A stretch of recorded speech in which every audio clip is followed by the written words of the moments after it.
BNX는 조정이 온다면 0.76, 0.64 부근에서 지지를 받고 시장이 회복될 때 크게 상승하는 그림을 가장 확률 높은 시나리오로 보고 있습니다.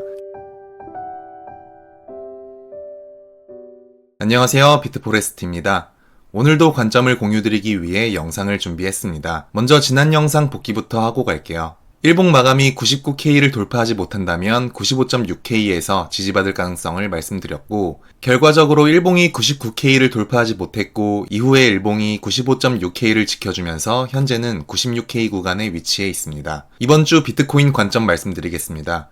이번 주의 핵심은 100K 돌파 여부입니다. 이번 주 주봉이 100K 위에서 마감한다면 102K에서 한 차례 저항을 받고 재차 상승하는 그림을 보고 있고, 만약 98에서 99K 사이 이렇게 애매하게 마감한다면 다음 주에 재차 95K 자리를 확인하러 갈 것으로 보고 있습니다. 오늘은 거시경제 이슈를 토대로 크립토 시장에서 어떻게 대응하면 좋을지 이야기해 보려고 합니다. 어젯밤 CPI가 예상치보다 높게 나오면서 코인 시장이 요동을 쳤죠. 하지만 다행히도 러우 전쟁 종전에 대한 이슈로 98K까지 회복하는 모습을 보였습니다. 사실 크립토 시장에서 이슈라는 게 갖다 붙이면 그만인 부분이지만 실질적으로 시장을 크게 요동치게 했던 요소들을 따져보면 러시아 우크라이나 전쟁, 미국 관세, 미국 금리 이 세 가지 정도로 볼 수 있습니다. 러우 전쟁으로 인해 곡물에 타격을 맞으면서 인플레이션이 작용하였고, 트럼프가 당선되면서 관세 폭탄 행정명령이 시행될 것이란 이슈가 있고, 이로 인해 물가를 자극하면서 금리 인하에 대한 기대감은 사라지고 있는 형국입니다. 우리에게 중요한 건 이 소스들을 가지고 마켓메이커들이 시장을 어떻게 요리할지에 대한 시나리오인데요.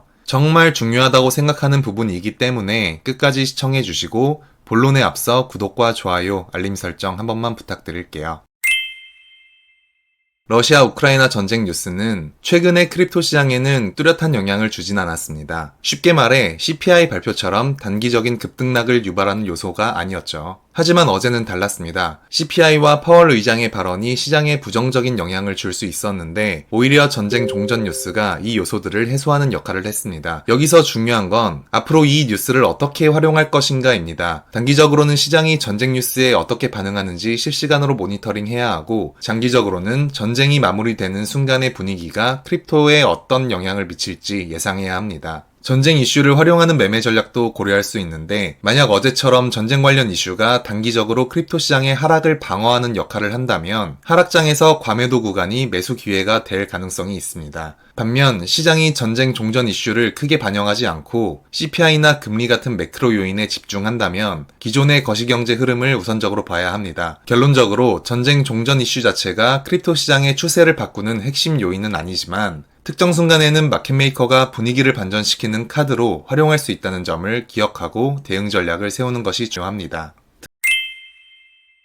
트럼프의 보호무역과 관세 정책은 시장에 강한 영향을 미칠 수밖에 없고, 이미 그의 발언만으로도 변동성이 크게 나타났죠. 지난번 관세 이슈로 인한 급락 이후 반등한 이유가 한 달 유예 덕분이었다는 점을 보면 결국 시장이 단기적으로는 불확실성을 반영하고 있지만 본격적인 정책 시행이 다가올수록 다시금 리스크를 반영할 가능성이 큽니다. 여기서 중요한 포인트는 한 달 뒤 관세 이슈가 다시 터질 때 마켓메이커들이 어떻게 가격을 움직이느냐입니다. 만약 시장이 관세 이슈를 반영하고 미리 눌린다면 재료 소멸로 오히려 반등할 가능성이 있어요. 반대로 충분히 반영되지 않는다면 추가적인 하락 압력이 생길 수 있습니다. 즉, 관세 이슈로 가격이 눌릴 때마다 마켓메이커들의 대응을 분석하고 단기 반등 구간을 포착하는 것이 중요합니다. 특히 코인 시장은 전통 금융시장보다 유동성이 빠르게 이동하기 때문에 금리와 관세 이슈를 엮어서 움직일 가능성이 높다고 보고 있어요. 결론적으로 관세 이슈는 장기적으로 증시에 악영향을 미칠 수 있지만 단기적으로는 오히려 변동성을 활용한 매매 기회를 줄 수 있다는 점을 염두에 두고 대응해야겠습니다.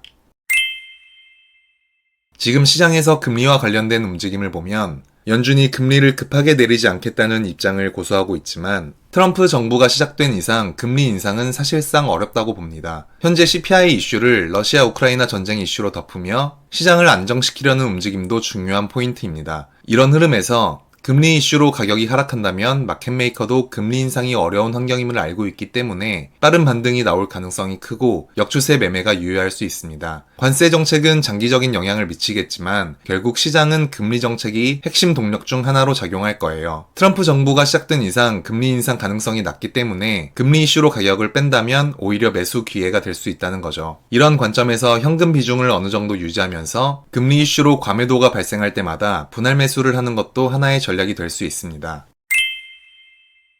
흐름이 좋은 알트코인을 알아보겠습니다.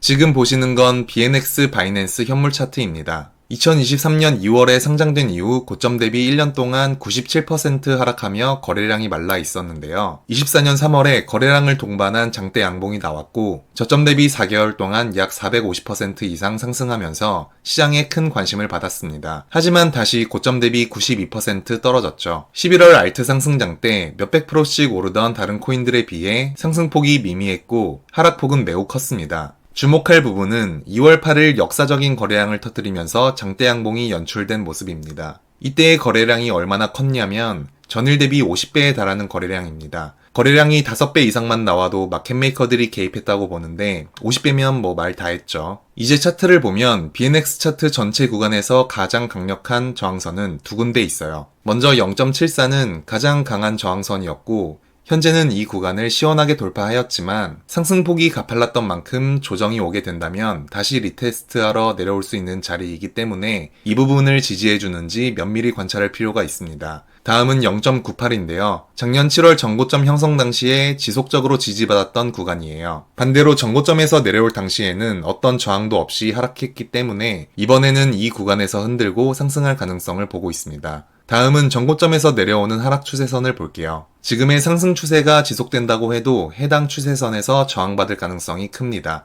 시기에 따라 달라지겠지만 지금처럼 비트코인이 횡보하고 있을 때 시장에 관심을 받고 수급이 붙은 코인은 횡보하다가 알트장이 회복될 때 크게 상승할 가능성이 높습니다. 결론적으로 가장 강한 지지 저항선인 0.74 구간을 돌파하였고 현재는 강력한 매물대인 0.98에서 저항을 받고 조정 중인데요. 0.98을 강하게 돌파한다면 추세선에서 저항받을 그림을 보고 있고 조정이 온다면 0.76, 0.64 부근에서 지지를 받고 시장이 회복될 때 크게 상승하는 그림을 보고 있습니다. 하지만 만약 0.55를 일봉 종가로 이탈한다면 리스크를 관리하시는 것이 좋겠습니다. 오늘 영상의 결론을 정리해 드릴게요. 비트코인은 이번 주 주봉이 100K 위에서 마감한다면 102K에서 한 차례 저항을 받고 재차 상승하는 그림을 보고 있고 만약 98에서 98K 사이에서 애매하게 마감한다면 다음 주에 재차 95K 자리를 확인하러 갈 것으로 보고 있습니다. BNX는 조정이 온다면 0.76, 0.64 부근에서 지지를 받고 시장이 회복될 때 크게 상승하는 그림을 가장 확률 높은 시나리오로 보고 있습니다. 하지만 만약 0.55를 일봉 종가로 이탈한다면 리스크를 관리하시는 것이 좋겠습니다. 이상 영상을 마치며 궁금한 알트코인이나 질문사항이 있다면 댓글로 남겨주세요. 언제나 나무가 아닌 숲을 볼 수 있게 도와드리는 채널이 되겠습니다. 오늘도 시청해주신 모든 분들께 진심으로 감사드립니다.